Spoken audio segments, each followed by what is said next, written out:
चाहिँ महाभारत डाँडा हो अनि त्यहाँ चाहिँ एनटिसीको टावर छ यो अनि यहाँ चाहिँ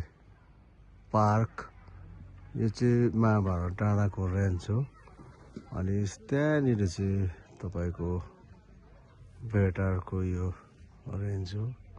त्यहाँ चाहिँ अत्यधिक जाडो हुन्छ अनि यो ठाउँ चाहिँ यो एरिया चाहिँ हाम्रो विष्णुपादुका पर्छ धरान 20 अनि हामी यसरी आएको थियो घुम्न अनि एकदम राम्रो लागेको थियो अनि एकदम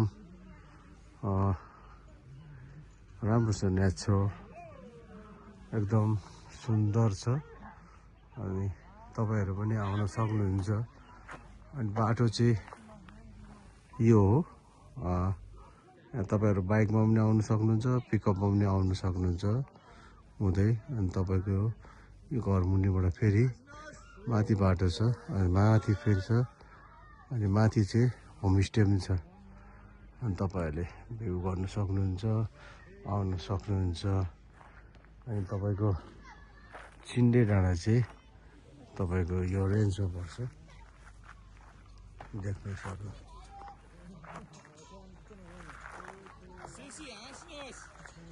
अनि रेन्ज चाहिँ तपाईको